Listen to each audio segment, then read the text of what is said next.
ಹಾಗಾದ್ರೆ ಈ ತೈಲ ಮತ್ತು LPG ಅಭಾವವನ್ನು ಸರಿದೂಗಿಸೋಕೆ ಭಾರತದ ಪ್ಲಾನ್ ಏನು ಅನ್ನೋದ್ರ ಬಗ್ಗೆ ಇನ್ಫಾರ್ಮೇಶನ್ ಅನ್ನ ಕೆದಕ್ತಾ ಹೋಗೋಣ. ದಿಲೀಪ್, ಒಂದು ಪ್ರಶ್ನೆ, ಜಿಯೋ ಪಾಲಿಟಿಕ್ಸ್ ಬಗ್ಗೆ ಈಗ ABCD ಕಲಿತಾ ಇರೋರ್ಗೂ ಗೊತ್ತಿತ್ತು ಈ ರೀತಿಯ ಅಂದ್ರೆ ಆಮದು ಮಾಡ್ಕೊಳ್ಳೋದ್ರ ಮೇಲೆ ದೊಡ್ಡ ಪೆಟ್ಟು ಬೀಳುತ್ತೆ ಅಂತ. ಹಾಗಾದ್ರೆ ಕೇಂದ್ರ ಸರ್ಕಾರ ಎಡವಿದ್ದಾದ್ರೂ ಹೇಗೆ ಮತ್ತು ಎಲ್ಲಿ ಈ ಶಾರ್ಟೇಜ್ ನ ಹೆಂಗ್ ಮೇಂಟೈನ್ ಮಾಡ್ಬೋದು? ಹಾಗಾದ್ರೆ ಡೀಟೇಲ್ಸ್ ಕೊಡೋದಾದ್ರೆ ದಿಲೀಪ್. ವಿದ್ಯಾ, ಈ ಒಂದು ಯಾವಾಗೊಂದು ಯುದ್ಧ ಶುರುವಾಗುತ್ತೆ ಅಂತ ಹೇಳ್ಬಿಟ್ಟು ಸೂಚನೆ ಕಂಡು ಬಂತು. ಏನು ಫೆಬ್ರವರಿ 27-28ಕ್ಕೆ ಏನು ಯುದ್ಧ ಶುರುವಾಯಿತು, ಅದಕ್ಕಿಂತ ಮುಂಚೆ ಸರಿಸುಮಾರು 15-20 ದಿನಗಳ ಮುಂಚೆನೇ ಈ ಒಂದು ಯುದ್ಧದ ಆತಂಕ, ಯುದ್ಧದ ಕಾರ್ಮೋಡ ಕೌದಿತ್ತು. ಯಾವಾಗ ಬೇಕಾದರೂ ಅಮೆರಿಕ ದಾಳಿ ಮಾಡ್ಬೋದು ಅಂತ ಹೇಳ್ಬಿಟ್ಟು ಒಂದು ಮಾತು ಕೇಳಿ ಬರ್ತಿತ್ತು. ಇಂಥ ಸಂದರ್ಭದಲ್ಲಿ ಭಾರತ ಹೆವಿಲಿ ಡಿಪೆಂಡೆಂಟ್ ಆಗಿರೋದು ಹರ್ಮುಜ್ ಜಲಸಂಧಿ ಮೇಲೆ. ಅದನ್ನು ಬಿಟ್ಟು ಪರ್ಯಾಯ ಮಾರ್ಗ ಏನು ಮಾಡ್ಬೋದು ಅಂತ ಹೇಳ್ಬಿಟ್ಟು ಭಾರತ ಚಿಂತನೆ ಮಾಡ್ತಿತ್ತು. ಆ ಒಂದು ಪರ್ಯಾಯ ಮಾರ್ಗಗಳ ಬಗ್ಗೆ ಈಗಾಗಲೇ ಕಾರ್ಯತಂತ್ರಗಳನ್ನ ಕೂಡ ರೂಪಿಸಿತ್ತು. ಆದರೆ ಅದನ್ನು ಜಾರಿ ಮಾಡೋದಕ್ಕೆ ಯುದ್ಧದಂಥ ಸನ್ನಿವೇಶನೇ ಬರಬೇಕಾಯಿತು. ಯಾವಾಗ ಭಾರತದ ಒಂದು ಹಡಗುಗೆ ಒಂದು ಕ್ಷಿಪಣಿ ದಾಳಿ ಆಯಿತು ಇರಾನ್ನಿಂದ, ಯಾವಾಗ ಭಾರತದ ಒಂದು ಹಡಗು ಹರ್ಮುಜ್ ಜಲಸಂಧಿಯಲ್ಲಿ ಒತ್ತುರಿತು, ಆ ನಂತರ ಭಾರತದ ಪ್ಲಾನ್ B ಅಂತ ಹೇಳ್ತಾರೆ, ಆ ಕಾರ್ಯತಂತ್ರ ಶುರುವಾಯಿತು. ಏನಂದರೆ, ಮೊದಲಿಗೆ ಹರ್ಮುಜ್ ಹೊರತಾದ ಮಾರ್ಗಗಳೇನು ನಮಗೆ ತೈಲ ತಗೊಂಬರೋದಕ್ಕೆ, ಅದು ಭಾರತದ ಮೊದಲ ಒಂದು ಪ್ಲಾನ್ ಆಗಿತ್ತು. ಆ ಪ್ಲಾನ್ ಪ್ರಕಾರ ಏನಂದರೆ, ತುರ್ತು ಸಂದರ್ಭದಲ್ಲಿ ರಷ್ಯಾದಿಂದ ತೈಲ ಖರೀದಿಗೆ ಯಾವುದೇ ಅಡೆತಡೆ ಇಲ್ಲ ಭಾರತಕ್ಕೆ ಅನ್ನೋದನ್ನ ಮೊದಲು ಖಚಿತಪಡಿಸ್ಕೊಂಡಿತ್ತು ಭಾರತ. ಅಂದರೆ ರಷ್ಯಾದಿಂದ ನಾವು ರಿಯಾಯಿತಿ ದರಕ್ಕೆ ತೈಲನ ಈ ಹಿಂದೆ ತಗೊಂತಿದ್ವಿ. ಆದರೆ ಯಾವಾಗ ಅಮೆರಿಕ ಭಾರತದ ಮೇಲೆ ಸ್ಯಾಂಕ್ಷನ್ ಏರ್ತೀವಿ, ನೀವು ರಷ್ಯಾದಿಂದ ಈ ರೀತಿಯಾದಂಥ ಒಂದು ಇಂಧನವನ್ನು ಖರೀದಿ ಮಾಡ್ತೀರಾ, ಖರೀದಿ ಮಾಡೋದ್ರ ಮೂಲಕ ನೀವು ಏನೊಂದು ಯುಕ್ರೇನ್ ವಿರುದ್ಧ ಏನು ಯುದ್ಧ ನಡೀತಾ ಇದೆ, ಆ ಯುದ್ಧಕ್ಕೆ ನೀವು ಹಣ ಸರಬರಾಜು ಮಾಡ್ತಿದ್ದೀರಾ ಅಂತ ಬಿಟ್ಟು ಅಮೆರಿಕ ಆರೋಪ ಮಾಡಿತ್ತು. ಆರೋಪ ಮಾಡಿದ ನಂತರ ಭಾರತಕ್ಕೆ ಒಂದು ರೀತಿ ರಷ್ಯಾದಿಂದ ತೈಲ ಖರೀದಿ ಮಾಡೋದಕ್ಕೆ ಹಿಂದೇಟಾಗ್ತಾ ಇತ್ತು ಭಾರತ. ಇಂಥ ಸಂದರ್ಭದಲ್ಲಿ ಏನೊಂದು ಇರಾನ್ ಯುದ್ಧ ನಡೀತು, ಅದು ಭಾರತಕ್ಕೊಂದು ರೀತಿ ಹೊರ ಆಯಿತು ಅಂತ ಹೇಳ್ಬೋದು. ಜೊತೆಗೆ ಅಮೆರಿಕ ಇಲ್ಲೊಂದು ಕಂತ್ರಿ ಕೆಲಸ ಅಂತಲೇ ಹೇಳ್ಬೋದು, ಅದನ್ನು ಮಾಡ್ತಾರೆ. ಏನಂದರೆ, ಭಾರತಕ್ಕೆ ನಾವು ತೈಲ ಖರೀದಿ ಮಾಡೋಕ್ಕೆ 30 ದಿನ ಪರ್ಮಿಷನ್ ಕೊಟ್ಟಿದ್ದೀವಿ ಅಂತ. ಭಾರತ ನಾವೊಂದು ಸ್ವಾವಲಂಬಿ ದೇಶ, ನಮ್ಮದೊಂದು ಪರಮ ಅಧಿಕಾರ ಹೊಂದಿರೋಂಥ ದೇಶ. ನಮಗೆ ಇನ್ನೊಂದು ದೇಶದ ಹತ್ರ ತೈಲ ಖರೀದಿ ಮಾಡೋಕ್ಕೆ ಅಮೆರಿಕ 30 ದಿನ ದೊಣ್ಣೆ ಹಾಕೊಂಡು ಅಪ್ಪಣೆ ಬೇಕಾಗಿದೆ ಭಾರತಕ್ಕೆ. ಅದೇನೋ ಕೊಟ್ಟಿದ್ದಾರಂತೆ, ಯಾಕಂದ್ರೆ ಯುದ್ಧ ಶುರು ಮಾಡಿದ್ದು ಅಮೆರಿಕದವರಲ್ವಾ. ಹಂಗಾಗಿ ಹರ್ಮುಜ್ ಜಲಸಂಧಿ ನಾವು ಯುದ್ಧ ಶುರು ಮಾಡಿದ್ದಕ್ಕೆ ಹರ್ಮುಜ್ ಜಲಸಂಧಿ ಮುಚ್ಚೋಗಿದೆ, ನಿಮಗೆ ತೈಲ ಇಲ್ದಲ್ಲೇ ಆಗ್ಬಿಟ್ಟಿದೆ, ಆಯ್ತಾಯ್ತು ಹೋಗಿ 30 ದಿನ ಅಲ್ಲಿಂದ ತಗೊಂಬನ್ನಿ ಅಂತ ಹೇಳ್ಬಿಟ್ಟು ಏನೋ ಪರ್ಮಿಷನ್ ಕೊಟ್ಟಿದ್ದಾರಂತೆ.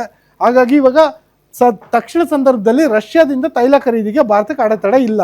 ಅದು ಒಂದು ವೇ.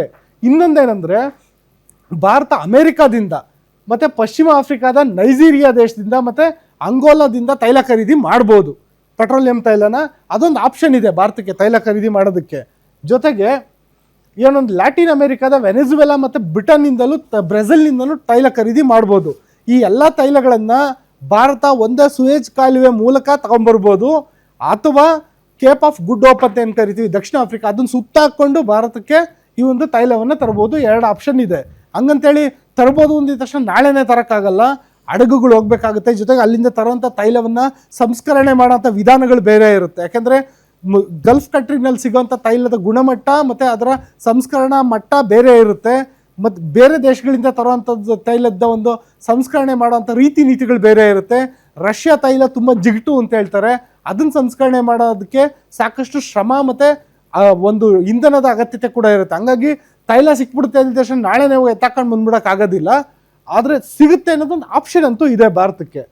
ಜೊತೆಗೆ ಇನ್ನು LPG ಎಲ್ಲೆಲ್ಲಿಂದ ತರ್ಬೋದು ಅಂತ ನೋಡಿದ್ರೆ, ಅಮೆರಿಕಾದಿಂದ ಈಗಾಗಲೇ ಹರ್ದೀಪ್ ಸಿಂಗ್ ಪುರಿ ಏನಿದ್ದಾರೆ ನಮ್ಮ ಪೆಟ್ರೋಲಿಯಂ ಸಚಿವರು, ಈ ಹಿಂದೆ ಅಂದರೆ ಯುದ್ಧ ಶುರುವಾಗಕ್ಕೆ ಒಂದು 2-3 ತಿಂಗಳು ಮೊದಲೇನೆ ಅಮೆರಿಕಾದಿಂದ ಪ್ರತಿ ವರ್ಷ ನಾವು 22 ಲಕ್ಷ ಟನ್ LPG ಖರೀದಿ ಮಾಡ್ತೀವಿ ಅಂತ ಹೇಳ್ಬಿಟ್ಟು ಒಂದು ಒಪ್ಪಂದ ಮಾಡ್ಕೊಂಬಿಟ್ಟಿದ್ರು. ಆ ಒಪ್ಪಂದದ ಅನ್ವಯ ಈಗ ಒಂದು ರೀತಿ ನಮಗೆ LPG ವಿಚಾರಕ್ಕೆ ಒಂಚೂರು ಉಸಿರಾಡೋ ಅಂಥ ವಾತಾವರಣ ಬರಬಹುದು. ಜೊತೆಗೆ ಇನ್ನೊಂದೇನೆಂದರೆ, ರಷ್ಯಾ, ಆಫ್ರಿಕಾ ಮತ್ತು ಲ್ಯಾಟಿನ್ ಅಮೆರಿಕಾದಿಂದ ಕೂಡ LPG ಖರೀದಿ ಮಾಡ್ಬೋದು. ಅದೊಂದು ಆಪ್ಷನ್ ಓಪನ್ ಅಪ್ ಇದೆ. LPG ಖರೀದಿ ವಿಚಾರದಲ್ಲಿ ಅಂದರೆ ಅಲ್ಲಿ ಸಂಸ್ಕರಣೆ ಅಗತ್ಯತೆ ಬರೋದಿಲ್ಲ. ಆದರೆ LPGನ ಖರೀದಿ ಮಾಡಿದ ನಂತರ ಅದರ ಒಂದು ಸಾಗಾಟ ಇದೆಯಲ್ಲ, ಅದು ಭಾರತಕ್ಕೆ ಈಗೇನು ಗಲ್ಫ್ ರಾಷ್ಟ್ರಗಳಿಂದ ನಾವು ತೈಲ ತೊಗೊಂಬರ್ತೀವಿ ಅಷ್ಟು ಸುಲಭನಾಗಿ ಈ ದೇಶಗಳಿಂದ ತೊಗೊಂಬರೋಕ್ಕಾಗಲ್ಲ. ಯಾಕೆಂದರೆ ಸಪ್ಲೈ ಚೈನ್ ಅಷ್ಟು ಗಟ್ಟಿಯಾಗಿಲ್ಲ, ನಾವು ರೂಪಿಸ್ಕೊಂಡೇ ಇಲ್ಲ ಸಪ್ಲೈ ಚೈನು, ಹೊಸದಾಗಿ ರೂಪಿಸ್ಕೊಬೇಕಾಗುತ್ತೆ. ಹಾಗಾಗಿ ಸ್ವಲ್ಪ ದಿನ ಡಿಲೇ ಆದರೂ ಅದರಲ್ಲೇನೋ ಆಶ್ಚರ್ಯ ಇಲ್ಲ. ಜೊತೆಗೆ ಇನ್ನು ನಮ್ಮ ದೇಶೀಯ ರಿಫೈನರಿಗಳೇನಿದ್ದಾವೆ, ಈಗ ಅವ್ರಿಗೆ ಬರ್ತಿರೋದೇ ಕಡಿಮೆ, ಏನೊಂದು LPG.